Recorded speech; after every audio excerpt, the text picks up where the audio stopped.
Good afternoon from a very cold UK. What I thought I'd do this afternoon is a quick catch up on stuff we talked about last week, and then just show you a few things in Affinity Photo that you might not be so familiar with because they don't appear in programs like Photos and stuff. So let me just share my screen.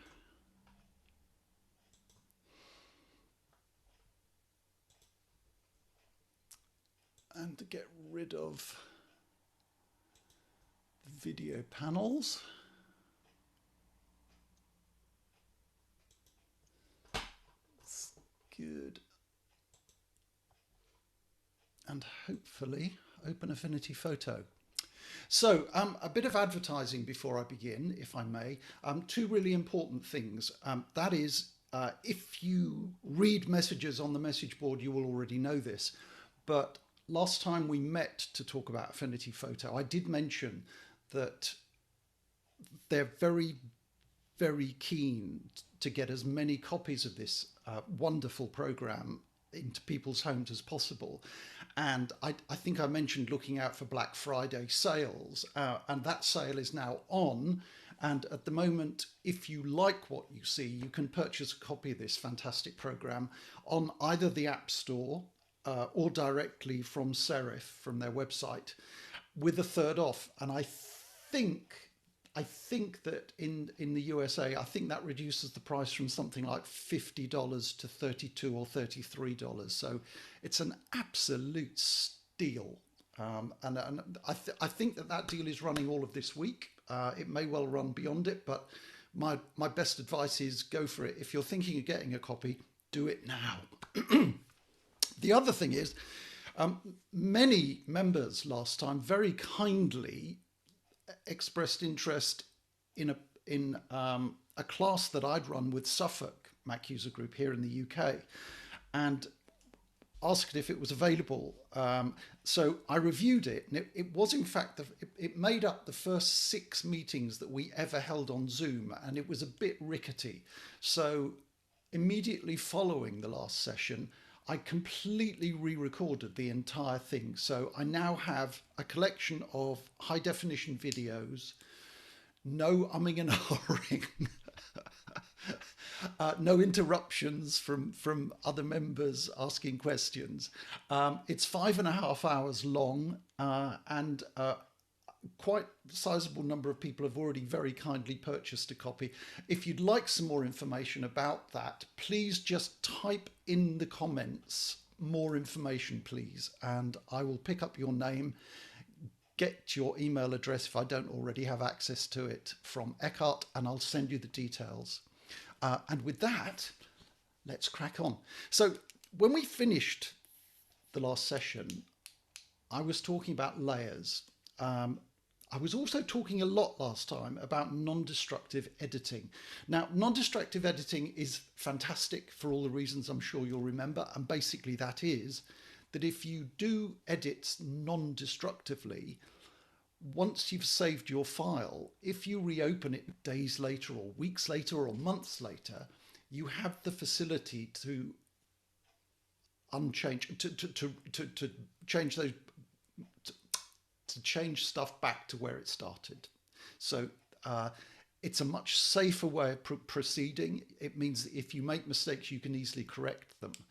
And layers is one of the methods that this program and Photoshop and sophisticated programs like these use to make stuff safe for future editing. And so you've just seen this ad, which is a collection of other Mac user groups who kindly have members with us today. And I created this a couple of months ago, and every time somebody from a different new organization joins us, I'm tasked with adding their logo to this page. Now, that could be really complicated and really boring, because you'll notice if I just swing my mouse around that all of these edges are absolutely straight and aligned with each other. So to make those changes slightly easier, I formatted this in this program in layers, and over on the right hand side in the layers panel here, you can see all of the layers that make up this document. So there are lots of them. And when I have the move tool selected, whoops, I don't know what I just did, but I'll undo it. When I have the move tool selected, if I click on any of the icons in the main image field, so I'm just going to click on the NCA mug, you'll see that it's immediately highlighted in its position in the layers stack. So for example, if I wanted to pick up these 3 images in order to move them elsewhere, I just need to locate them in the layers stack. I happen to know that they're the top 3 layers, but then I can collect those 3 together by holding down the Shift key. And now when I move one, all 3 will move. So I can move them across here. So next time a new organization joins us, it doesn't require too much moving around to organize space for the new group to join this chart. We all hope that in coming months this will get bigger and bigger and bigger. The logos will get smaller and smaller and smaller in order to accommodate them all. But I hope that gives you an idea of why layers are just so important. So as long as this document is saved as a .af photo file, I will always be able to access any one of these separate layers. So that's just a little reminder about layers. Now let's go to the first of today's examples. I'm searching for 14. So this is my welcome to my world. This is my world. So this is a theatre shot. It's a school production of Around the World in 80 Days, and it displays a problem that I meet absolutely all the time, and that is that it isn't finished. I usually photograph shows the night before they open the following day. And in that 24 hours, there's usually a huge amount of activity, whether it be amateur, whether it be professional, whether it be a school production. Everything runs up to the wire. I have actually known shows open late. They've been due to open at 7:30 and they haven't opened until 8 because somebody is still busy painting. So this is a very typical example of the sort of problem that I meet. So we've got this lovely elephant that the school has made, and you can see on this side it's got a tusk, and you can see on this side it hasn't.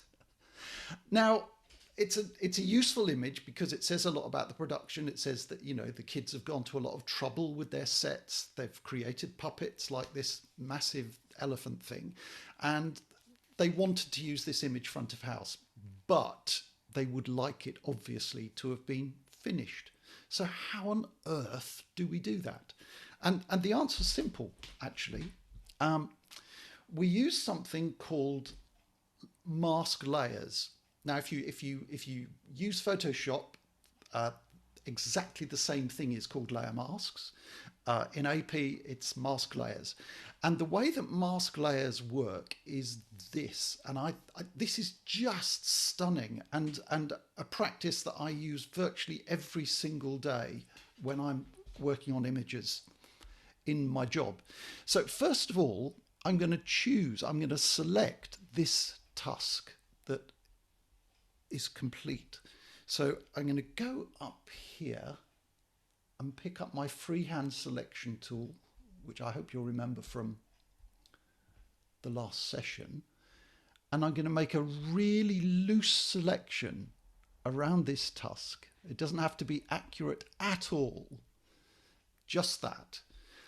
And I'm going to copy this selection onto a separate layer. The keyboard shortcut for that is Command J, so I'm just going to hit Command and J. And you can see now over on the layers panel, we've got 2 layers now.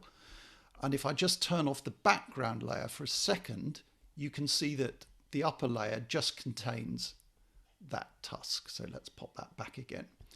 So what on earth do we do with this? First of all, I'm just going to deselect it. And then I'm going to pick up the move tool and swing it out of the way. Now, clearly, it's pointing the wrong way at the moment because obviously the elephant's right tusk is pointing out to the left, and we need the left tusk to point out to the right. So I'm going to go up to the Arrange menu, and I'm going to choose Flip Horizontal. And suddenly it begins to make sense because suddenly it's pointing the right way. So I'm just going to zoom in on this. Nice and big. Now the next thing I'm going to do is I'm just going to reduce the opacity of this so that I can see where I'm putting it, because obviously I need to align it with this stuff behind it. So I'm just going to go to the opacity slider and drop that down to about 50%. And then with my move tool selected,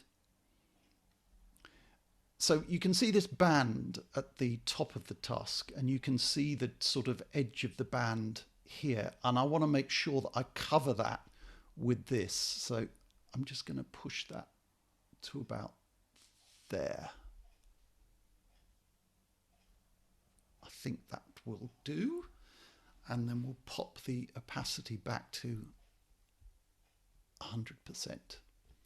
So it's a mess. So how on earth do we get carefully get rid of all of this extra stuff that we've carried across from the other side? And we do that with a mask layer. Now the icon is this one. It looks like it's just a rectangle with a big hole punched in it. And I'm just going to tap on that. And you see that a mask has appeared between the top layer now, which contains the tusk, and the background layer. The way that these work is just so clever, because if you paint on a mask layer in black, it punches through the top layer to reveal the layer underneath. Whereas if you paint on a mask layer in white, it restores what's on the top layer and covers up what's underneath. So if I pick up my paintbrush over here,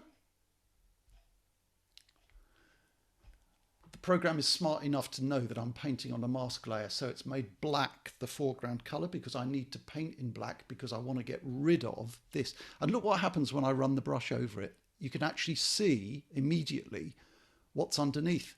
So as I paint very roughly at first, I can get rid of lots of this garbage.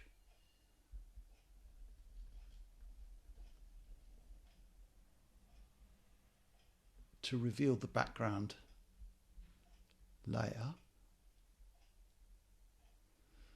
And having got rid of most of it, I'm just going to zoom in even further and use a smaller brush. You know, I'm not going to waste a huge amount of time doing this, but you get the idea. And just get rid of, and you can literally attack this pixel by pixel if you want to and be absolutely whoops, I've made a mistake there. I'll correct that in a minute. But you can do this with such precision so long as you don't have time constraints. You know, it'd be quite easy to spend half the meeting finishing this.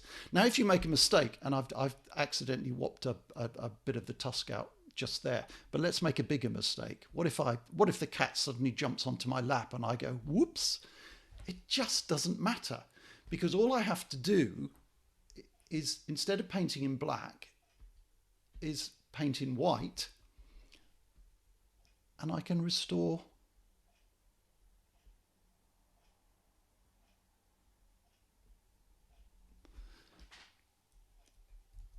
So I don't know how long that's taken, but maybe 4 or 5 minutes, maybe less. I don't know. But suddenly we've got a completed animal, we've got a happy customer, and we've actually got a way of non-destructively editing between layers, which is fantastic.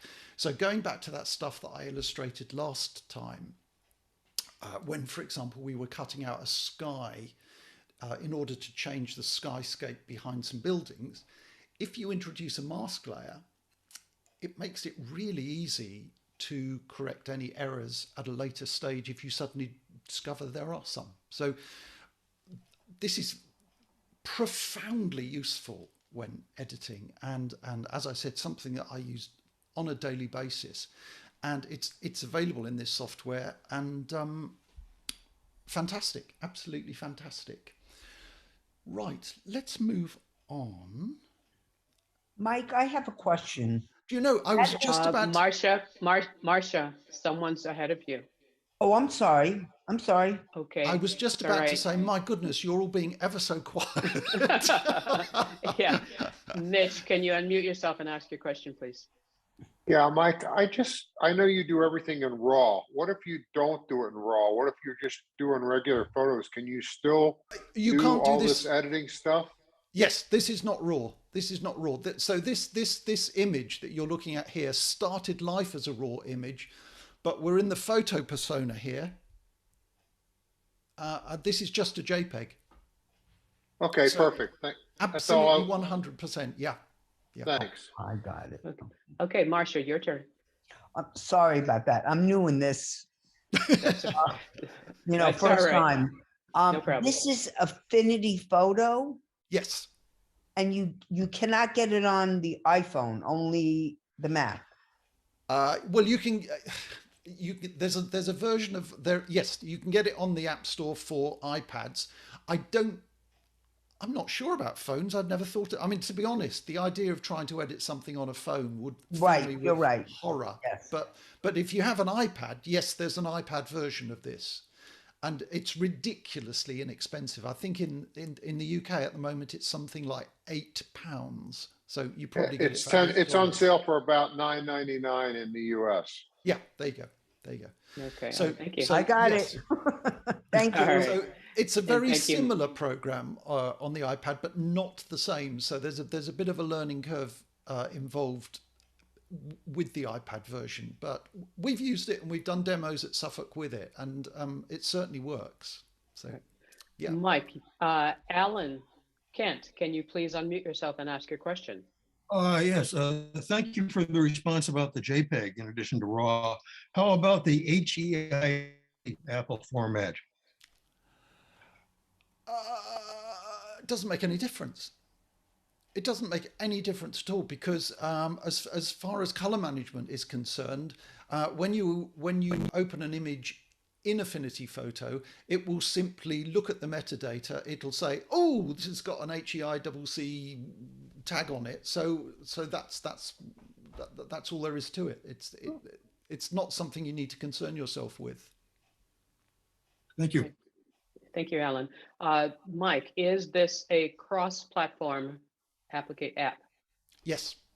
All right, thank you. All right, all yours. Thank you. Right, let's move on.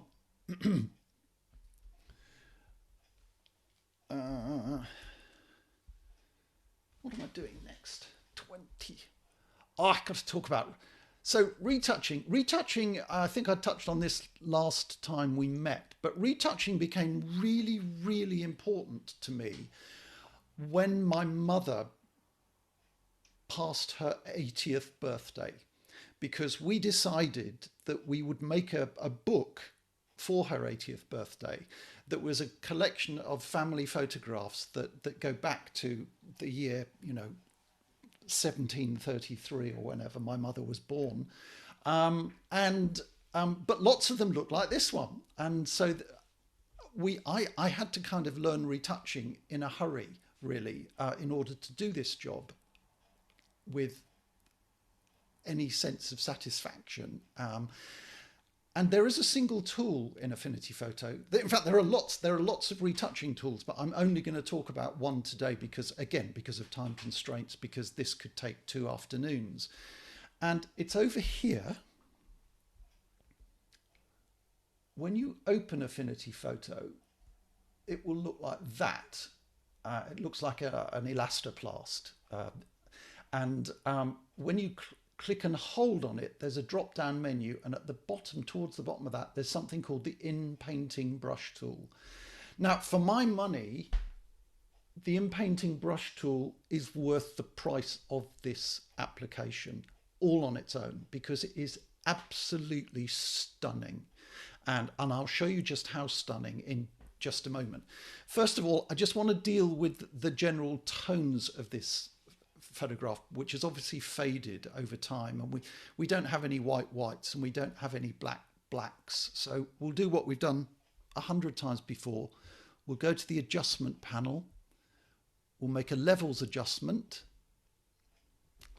And I hope you'll remember this. I'm just going to drag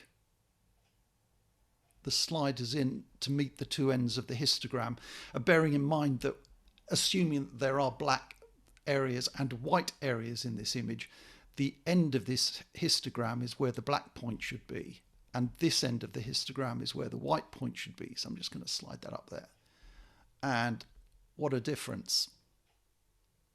So that's made a huge difference on its own. But now with this wonderful Inpainting brush tool, I hope you'll bear with me, because I'm going to spend a few minutes working on this. I just need the background layer selected here. I have the tool selected, and all I have to do... Mike, is that you on the ground? No, no, I'm not that old. How dare you?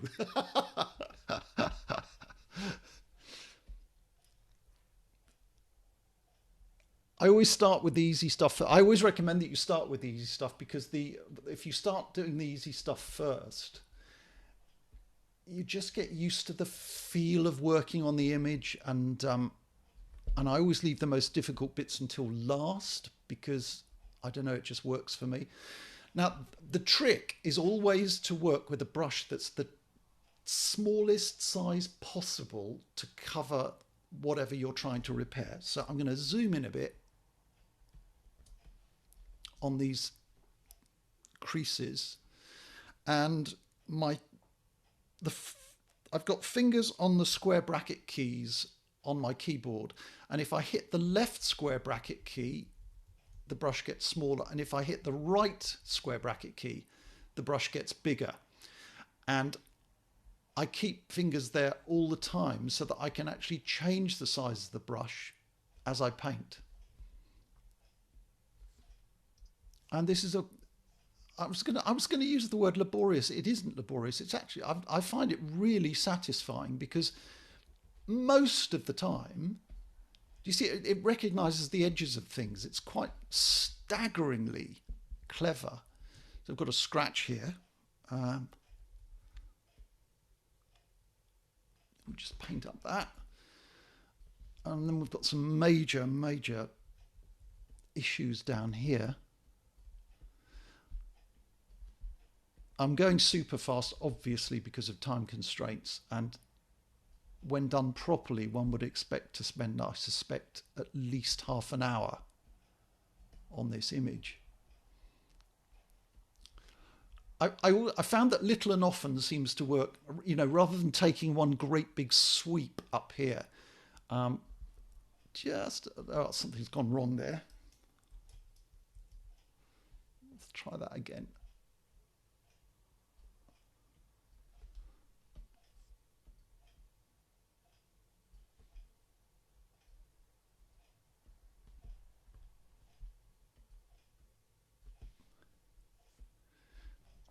George, we should do this more often. I have never known Naples Mac Friends user group so quiet. They're enthralled by what you're doing. Either that or they all left. They're all asleep, yes. No, please don't say. Very much interested in what you're doing. We're all Every time muted. we want to say something, they mute us. That's, Like- of course, that's it. Yes. Now that's really ugly, isn't it? So we'll get rid of that. And we've got a few other black spots that clearly don't belong.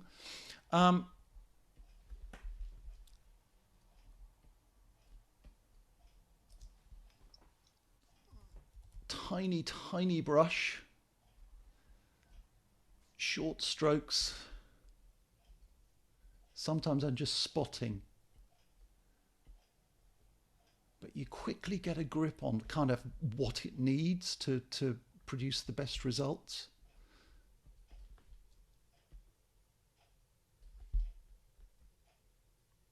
And there's some an extraordinary level of AI, I guess, going on in the background, because the program is all the time, I sweep my brush up, the program's looking at the pixels either side and doing its best to match both sides. So you should get absolutely seamless blends.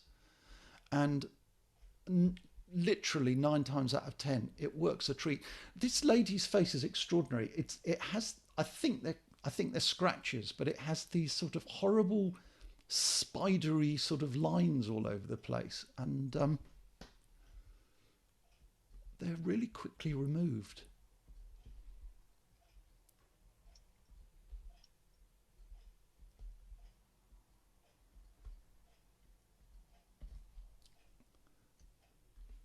I'll just work down this single scratch and then we'll move on. But I hope you get the idea. Don't ever try this with a brush. I mean, if you start trying painting over with a brush as big as the brush that I have set at the moment, you'll have a catastrophic failure. So you always need the brush to be just the tiniest bit bigger than whatever it is you're painting over.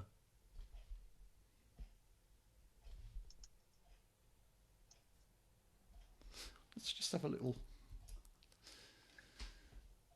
So we've gone from that to that in a staggeringly short amount of time. This tool is absolutely extraordinary. This is one of the exercises in my 5.5 hour job in which I illustrate the entire process. And believe it or not, there's only one scratch, there's only one crease in this image that's actually quite difficult to get rid of, and which I'm not going to demonstrate now because it's too time consuming, but it's this one here. And the reason it's awkward is because it's so very close to the edge of the door.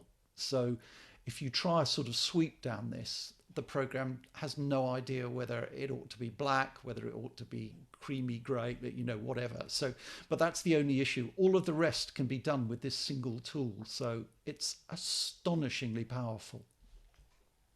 What have we got next? More retouching. Alan, Yes. can you unmute yourself and ask your question? Yes, I see those white scratches are very much brighter white than virtually anything else on the picture. Yes. Is it possible to say, take everything that's that particular color that my pointer is over, take everything that's color and erase it all at one time? No, absolutely not, because the surrounding tones are different everywhere. So, well, the color that you're seeing in the creases is, of course, I mean, that's the fiber of the photographic paper. So that, you know, that and that's exactly the same everywhere. It's the same tone. But for example, here we have a pale grey either side. Here we have black either side. So there isn't a fix all, unfortunately. Okay, well, it was worth a try. But having said that, you know, it isn't the hugest amount of effort to actually, as you've just seen, to correct it. I found this immensely satisfying when I was working on the family pictures, because some of them are in such a state of disrepair, and this is a fabulous example. And, you know, it's easy enough to get rid of all of these, whatever they, I don't even know what these are. It looks like somebody's been at it with a pencil or something. But it's so easy just to get rid of them, and create an image that's just delightful. I have to share a comedy story with you before I leave this image. When we made this book, we had the book made in Italy by, I was a wedding photographer as well as a theatre photographer at that time, and we used a studio called Graphic Studio, which is a really high-end, beautiful print house in Italy. And so we had this book made, and I put what I think was my favourite picture of Mum on the front cover of the book. And on her 80th birthday, we presented it to her, and she unwrapped it. And she looked at the front cover, and the very first thing she said was, "I really hate that picture of me." Oh. Bless. Bob McKenzie, can you unmute yourself and ask your question? That's a great story, Mike. I'm full of them. They're mostly tragic, unfortunately. Tragic comedy like Shakespeare. My question is, how well can Affinity Photo work with Apple's own Photos app in terms of importing from and then saving back to, if you use Photos to organize as a database and find photos later? I think it's a bit. I don't do it, so I can't speak from experience. But I think it's a bit dodgy. It does it, but there are some things that don't get saved. I understand that metadata and stuff doesn't carry across well. That's something I'd be pleased to look into. So my answer is yes. My answer is you can definitely, because in Photos, you can set Photos preferences to edit images in AP. Okay. So there's a caveat there. Yeah, I believe so. So how do you organize your images? I don't want to push the sale of the course, but I because most people are doing exactly what you've just outlined in the course, I make an alternative suggestion. The way which I think I explained at the last. Let me just minimize this for a second. So the way that I organize my images is this.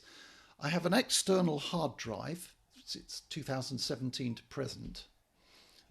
And inside that hard drive, I have folders for each year.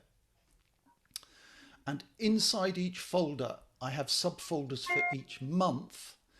And then inside each subfolder, I have subfolders for each job. So these are I think these are all theatre jobs, but yes, they are. So I use a reference number, which could easily be a date. I don't use dates because sometimes I might do two jobs in one day, and I would not want two jobs to end up with the same code. So I just use numerical code, 01 upwards, and then I throw all of my images into each of these folders. So they're really easy to find. So they're all stashed away on a hard drive. They're clearly labeled, and I just keep a running list of all of the titles and reference numbers. Yeah. So if you have a standard file naming system, then you can find them by Sherlock or whatever search. Yes, absolutely. Got it. Okay, that's clear. Thank you. That's all I needed. Okay, Sherlock, that tells you how long you've been on a Mac. Yes, okay, Gerald Billmeyer, it was you in that photograph, wasn't it? Yes. Yeah. Mike, I'm wondering, in your retouch picture there with the door scratch that you were trying to, could the same technique you used with the elephant trunk, lasso it, take it off into a separate layer, treat it there, and then merge it back? Would be time consuming, but it might work. I'm interested in your program too, your course. Thank you. Let me just, sorry, I missed your name. Jerry Billmeyer. Thank you. So if I could trouble you just to pop that into the comments box, I'll make sure that the details go out to you. I think what you've just described would take much longer than the route that I used. Gosh, the route, I may as well do it, mightn't I? So the route that I used was this. I used one of the other tools, and basically from memory, I think that, oh, where is it? It's there. So I picked up a rectangular marquee and just copied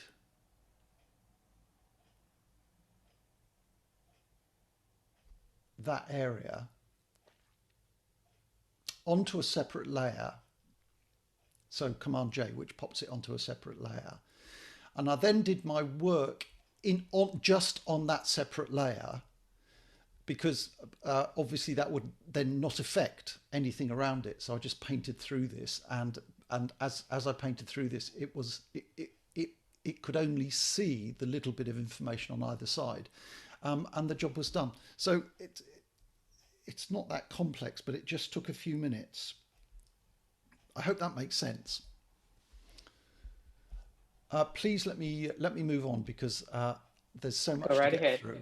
So here's another example, actually, just using the same tool. So this is a proper professional theatre production, fabulous musical called Once, about an Irish guitar player.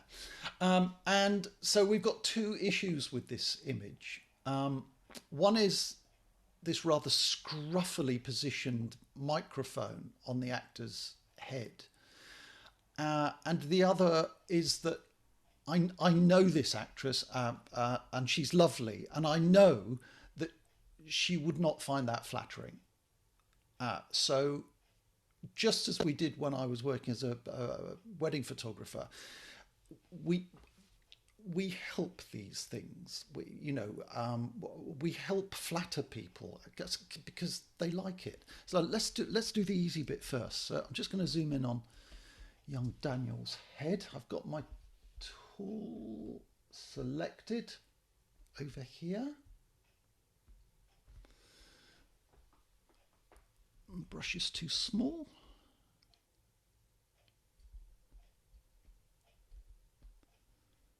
An important thing, incidentally, I didn't mention is, do remember in all these cases that we're looking at a hugely magnified image here. And this is like probably 20 times the size that it would ever be used in the press. So minor issues don't matter so much. So that's that done. I mean, it's easy. So what about Francesca and her chin? There's another persona, and it's called the Liquify Persona, and it's this one. And I'm just going to move to it by clicking on it. And you can see that this grid has appeared over the image. And basically, what this persona does is it turns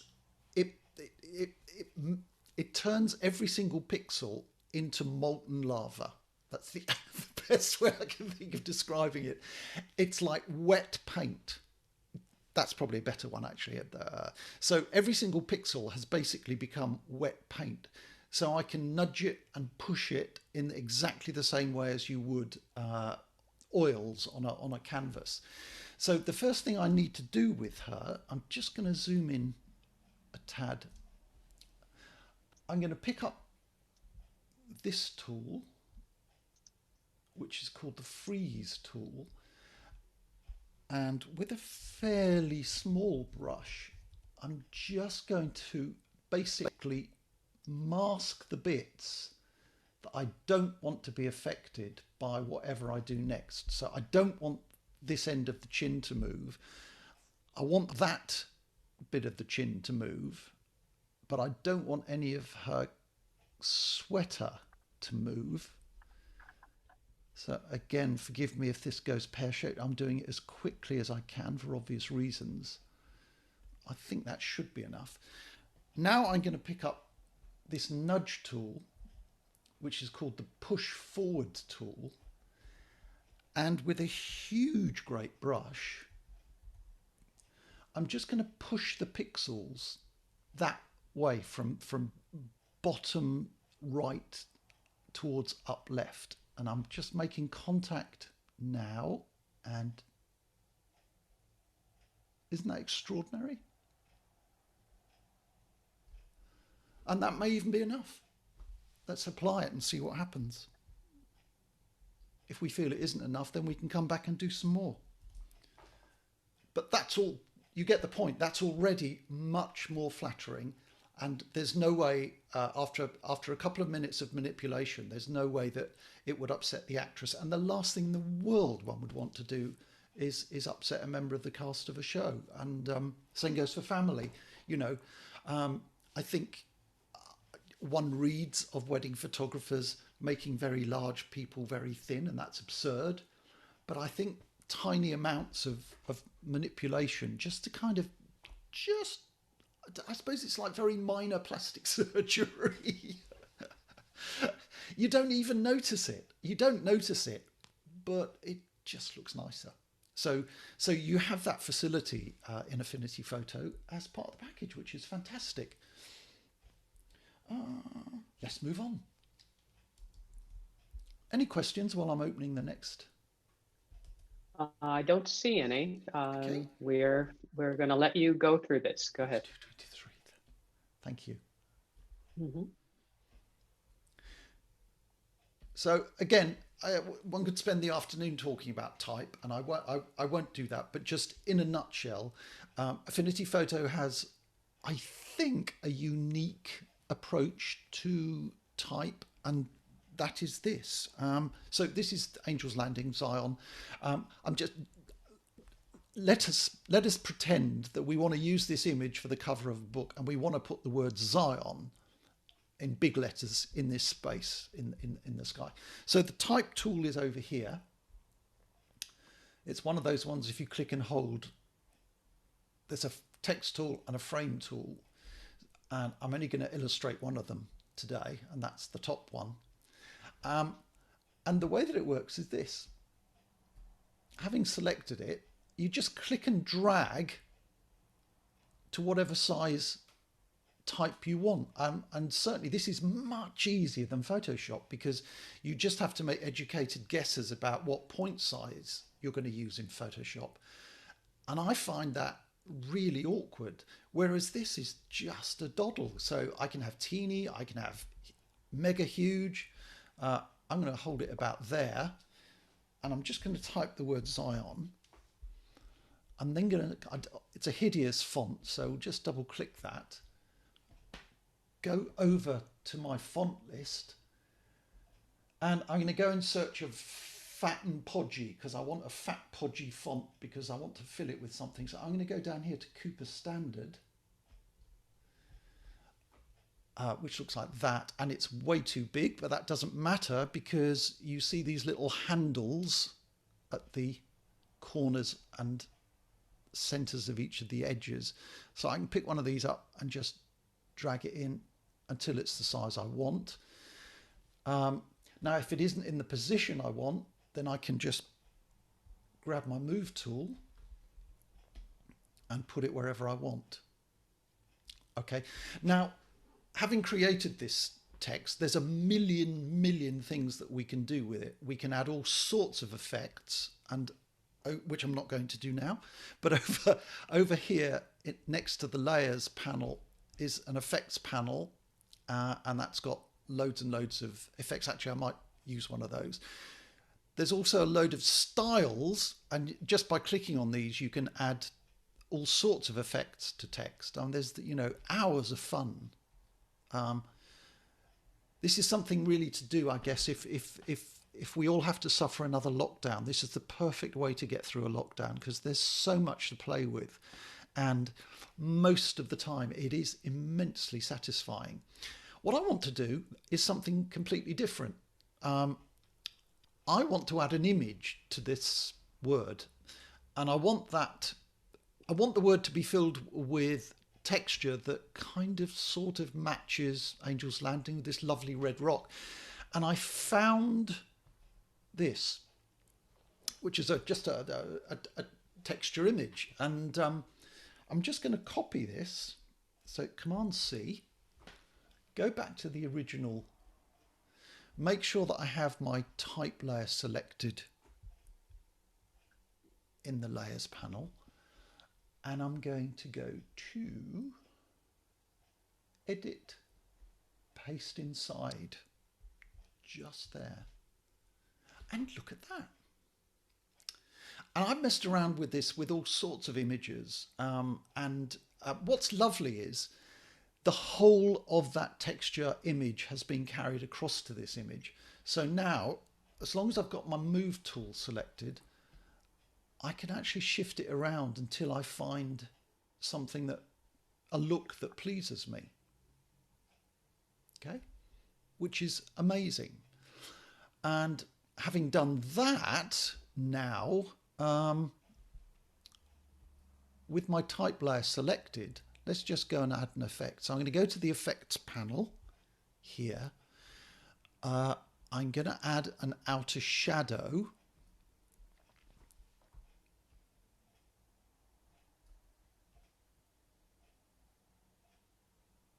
This is just so easy and so very satisfying. And it looks great, absolutely great. So we've got letters floating above the landscape and a crazy effect, courtesy of Affinity Photo. So that's type. I'm going to move on to filters briefly. This program comes with over 60 different filters. And I just want to illustrate one because I love it so much. And let's just open the next image, which is 2627.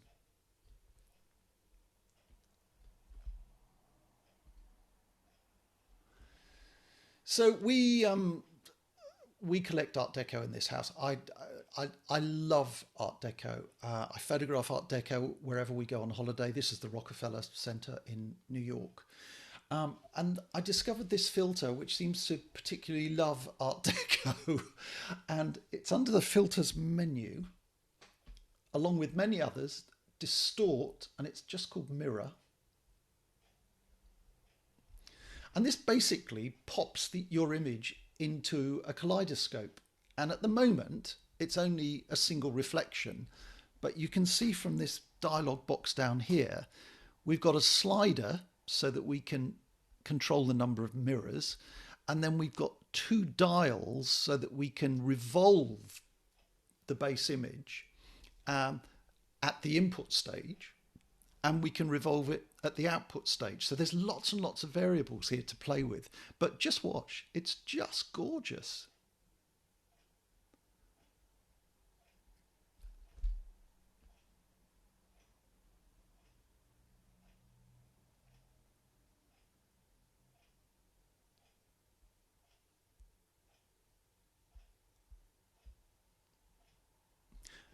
Hours of fun.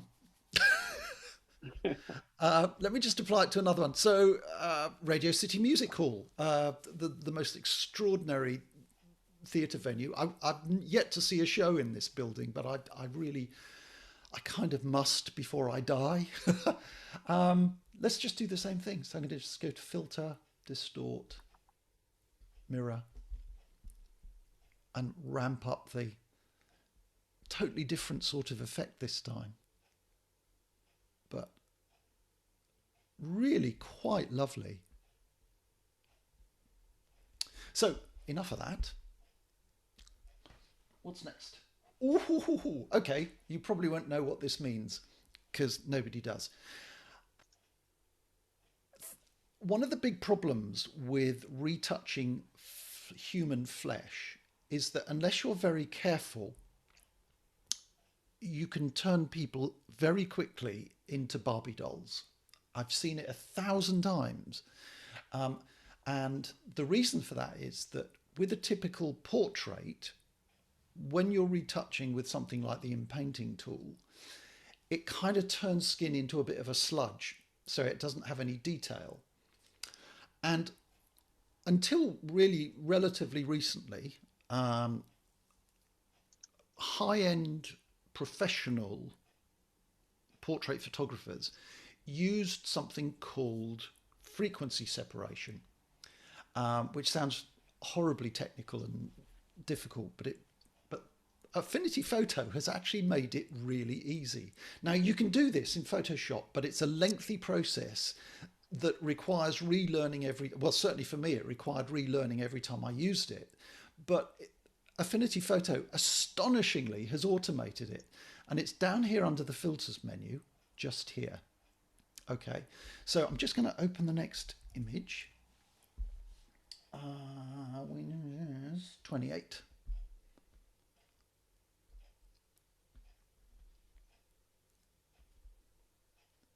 So this is a portrait of a young actor who was in a college production, I think. And as you see, and it hits, doesn't it? It just hits so many kids of this age. He's got acne and lots of red marks on his face and stuff.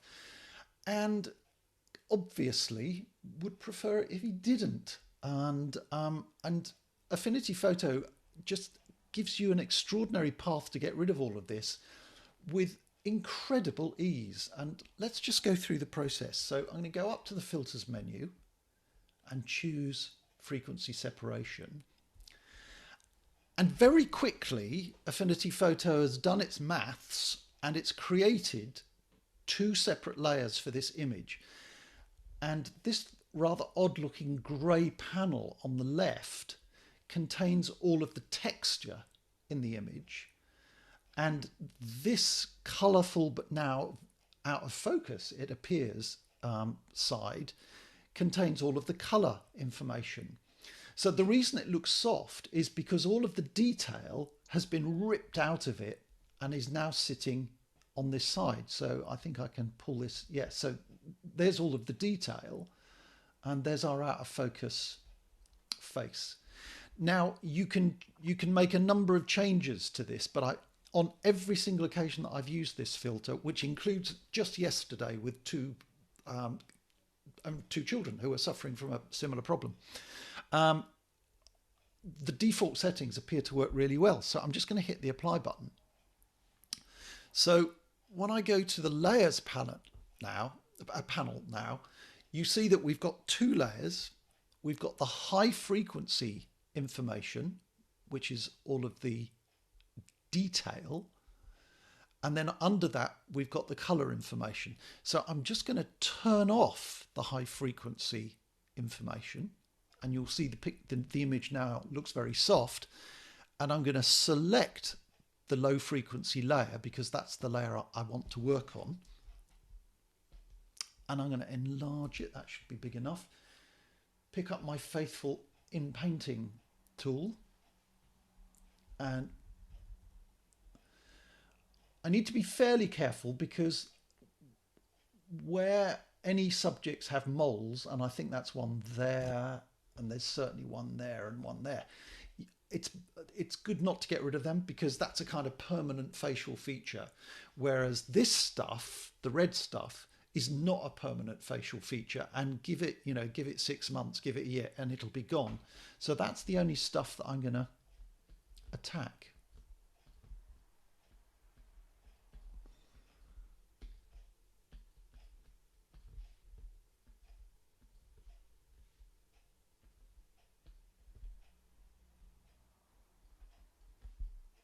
And again, I'm not going to do this with huge care because of time constraints. I'm going to work my way around these two. Whoa, don't want that. That's being obstinate. That's really interesting because that's never happened before. Ah, it's gone. Okay. So it just requires a bit of persistence.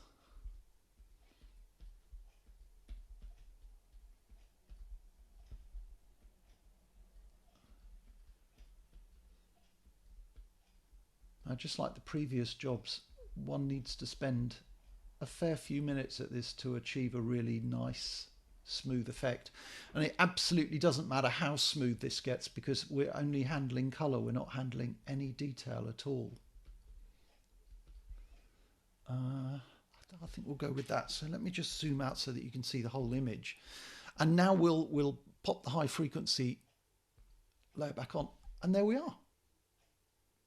How long did that take? 2 minutes. It's absolutely astonishing. And so that's where we started, and that's what we reached in absolutely no time at all. Fantastic, absolutely fantastic facility. So that's frequency separation. Now there's another filter under that one, which we'll have a quick look at. That's number 29. Billy, can you unmute yourself and ask a question? Yeah, Mike, which of the icons on the left-hand side did you use for the brush in that low frequency? That one. Yeah. Okay. Thanks. It's the Impainting brush tool, which is it's my go-to tool. Whenever I'm doing any retouching of any sort, that's the tool that I pick up absolutely every time, because it just never fails. It's just brilliant. Absolutely brilliant. So this is Pismo Beach at the bottom of the Big Sur, and early in the morning, and I absolutely love it down there because thousands of waders come out and you know, scrabbling around for food, and there are just birds everywhere, absolutely everywhere. It's just gorgeous, but it's very misty, and there's this amazing another automatic. So this happens sort of without me inputting anything. The moment I release my cursor now on the haze removal, it takes over and just does the job. I'm just going to click on this so that you can see the before and after, because that happens so quickly. It's very difficult to judge. So it's just down here. I'm just going to put the split view on, and whoops. Oh, come on. Okay. Oh, it is going to move. So that's before. Just look at that little group of people and what a difference that makes. And that's by doing precisely nothing apart from selecting the filter, which is astonishing. Now we can further strengthen the filter if we want. It starts to look a bit inky, if you know what I mean, if you go too far. But again, you know, I've used this with so many of my holiday pictures because we like this time of day. I quite like being out on the beach when there aren't too many people around. And there's quite a lot of like-minded people out, as you can see. But it's really satisfying, and again, really simply achieved. How are we doing for time? Oh, good, just about enough time to do what's left. Let's talk about losing tour. So I'm a really, really, really angry tourist. I hate tourists. I know I'm a tourist, but I hate the way that when we went to Yellowstone, you go up to a waterfall and it would look absolutely wonderful, but some bloody moron will be climbing over the rocks because just seeing it isn't enough. They have to touch it and poke it and break it, and I really, they really, really anger me. And Affinity Photo has got this wonderful tool for getting rid of tourists, which I will share with you. I need to show it to you. I need to show you the images first so that you'll understand what's going on. So let's just open this folder. So this is a little fort ruin on the Algarve, Portugal, and I asked my family to be irritating tourists. So I have a collection of shots like this one, where people are just in the way. Oh no! Please don't open Photoshop. Sorry, I'll have to just let that open so that I can close it. Thank you. So you get the idea. So the way that this amazing feature works is that as long as you've taken enough images, and these are incidentally, the camera's not on a tripod, it's handheld, but as long as you take enough images, and as long as every square millimeter of the fort of the subject is visible in at least one image, you can just get rid of anybody automatically. Just remove everyone. So whoops, got somebody here, somebody walking in there. And so let's just open Affinity Photo, and I'll just get rid of this and this and this and this and this and this, and go to the file menu, and it's called a stack. So I'm going to go to new stack, and this rather odd box appears with a big empty hole in the middle of it, and you see there's an add button at the bottom. So I'm just going to tap on the add button. I'm going to navigate to those images, select them all, and hit open. And by default, it says automatically align images, which means that Affinity Photo is going to process each of these images and align them all so that there won't be any sort of wobbly, fuzzy bits where the two images aren't properly aligned. And I'm just going to hit OK.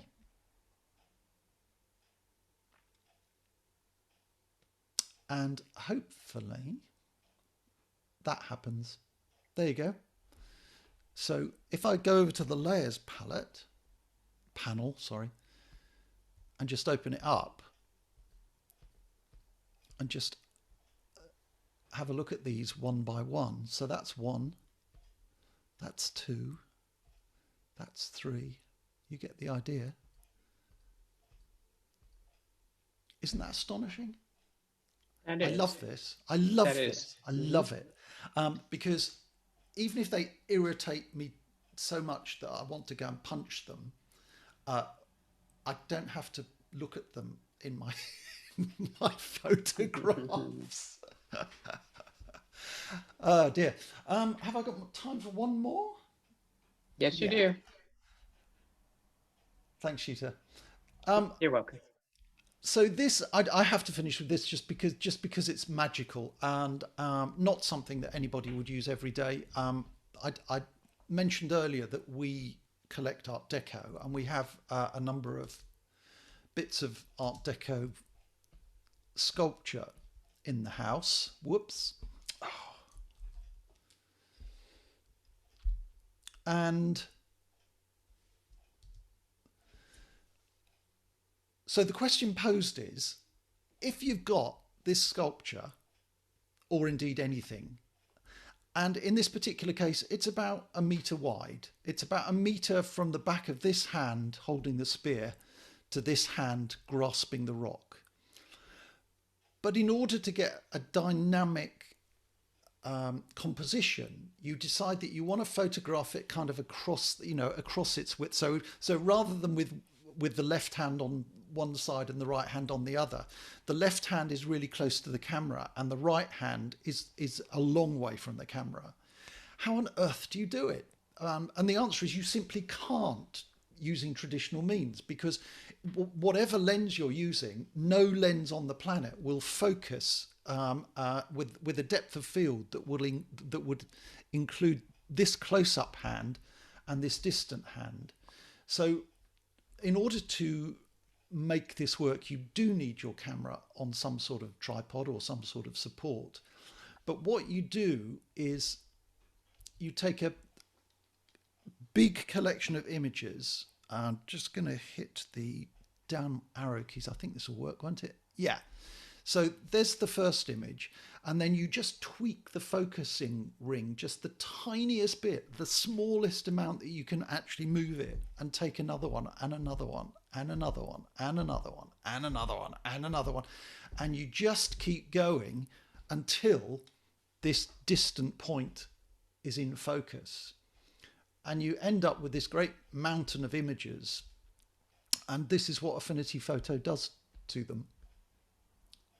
again, I absolutely love this. It's called Focus Merge. It's just there. And again, we're presented with this empty box with an add button. And I just need to navigate to the Focus Merge images and select all of them and click on Open. And so exactly the same things are going to happen. It's going to align them all, but this time the program's going to be searching for the bits that are sharp, and it's going to join all those sharp bits, hopefully, together. So I'm just going to hit the OK button and just watch this. It's fabulous.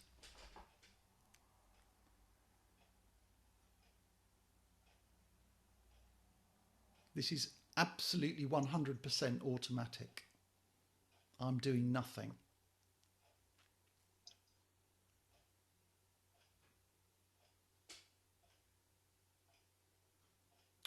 There you go. Astonishing. Now, previously I think that there were pieces of software available on the market that provided this service, but you had to buy that as a separate program. And it's just built into Affinity Photo and there if you want to use it. I think naysayers about programs like this would say, do you know what? I don't need any of that.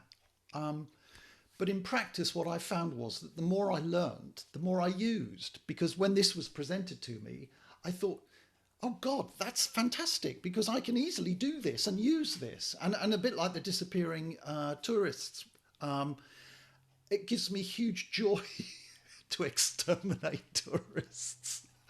So I use it frequently on holiday, and you don't need a tripod to do that. All you need is the stamina to stand and wait, and just while other people move around. I think it's fantastic, incredible value for money. And I'm going to shut up there because I think we've probably only got a very small number of minutes left. So if you have any questions, please fire away. Alan, go ahead and unmute yourself and ask your question. On that tourist picture, could you just go in and erase the tourist out of the picture like you erased the scratches out of that original picture? No, well, no. Sorry, let me share again, Alan, and I'll show you why. Because in some cases, where are they?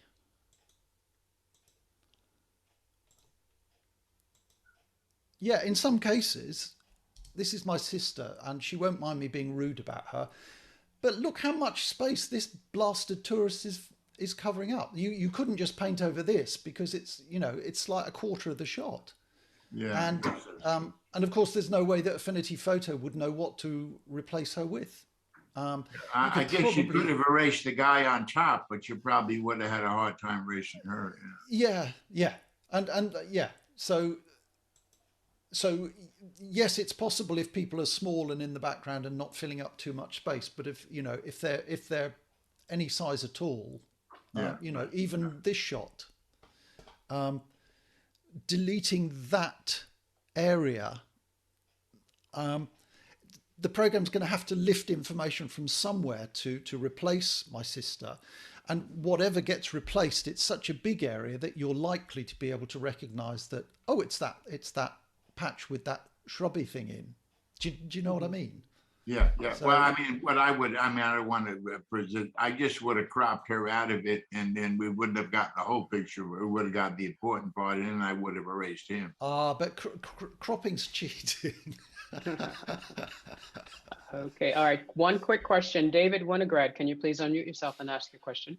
Yeah, this is amazing. On the group of photos that you did the bronze Art Deco effect that focused itself, how many and what sort of source photos do you need to give it input to do that effect? I can't answer that. And for lots of reasons. I can't answer that because it depends on the aperture of the lens that you're using. It depends on the focal length of the lens, because the longer the focal length, the less depth of field it has. So the more. So I'd just as a kind of finger in the air, kind of do my best and see what happens advice. It was just always just, I moved the lens the smallest amount. I mean, if I could move it 0.5 millimeter, I would move it 0.5 millimeter. Because of course, digital images don't cost us anything.